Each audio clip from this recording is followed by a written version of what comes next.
شوفوا جماعة الخير، هذا يوم يعني أنا نعده يوم مبارك، لأنك لازم تقلع عاقبين على الإنسان ولا تقلع عاقبين على مجموعة من الناس. راه يوم مبارك.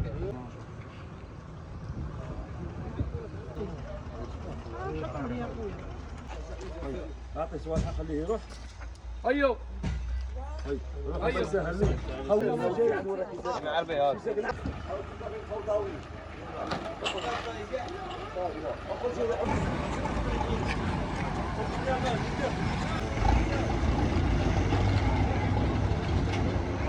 لاباس الحمد لله ولدي. كي كنتو بالويدة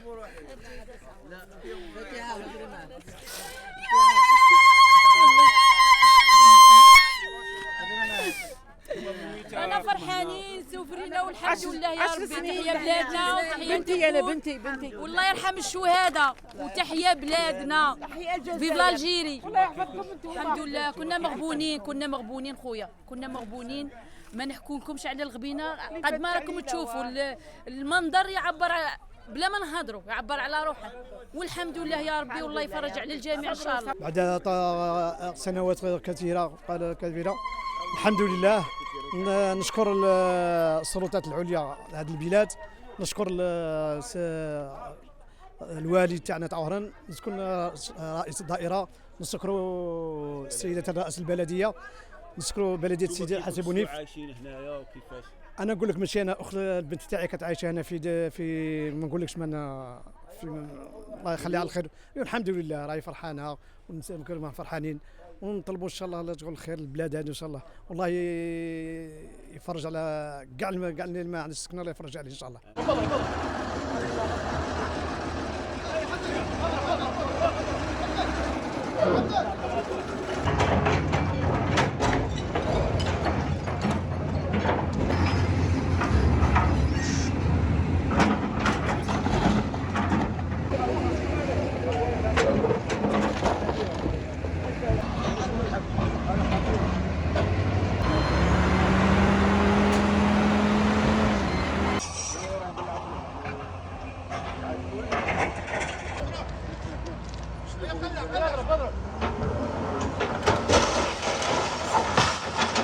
في إطار مساعي الدولة للتكفل بحياة أحسن للمواطن في إطار القضاء على السكنات الفوضوية، باشرت مصالح ولاية وهران تحت إشراف ومتابعة شخصية للسيد والي الولاية السيد سعيد سعيود عملية إعادة إسكان وهدم البناءات الفوضوية بالمنطقة التي نتواجد بها الآن، وهي منطقة حسي عامر بلدية حسي بونيف، حيث شرعنا في عملية إعادة إسكان وترحيل العائلات بداية من فجر هذا اليوم.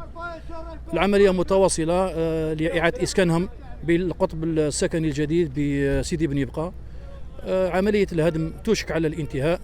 هذه المساعي التي تقوم بها السلطات المحلية تأتي تطبيقا وتجسيدا لتوجيهات السيد رئيس الجمهورية لتوفير حياة كريمة للمواطن الجزائري. في إطار هذه تاع البناءات الفوضوية، والحاجه الاولى اللي نبدو بها هي نشكروا السيد الوالي سعيد سعيود. والله هذه المبادره اللي دارها هذه زعما جامين دارت ما قبل زعما، والحمد لله والناس خرجت منها فرحانه. ونشكر مجهودات الدوله على راسهم السيد عبد المجيد تبون الذي خاطر كي تقسمت 4 مليون ساكن. ونشكر ثاني رئيس الدائره تاعنا، ونقول لكم بارك الله فيكم قناه الديو.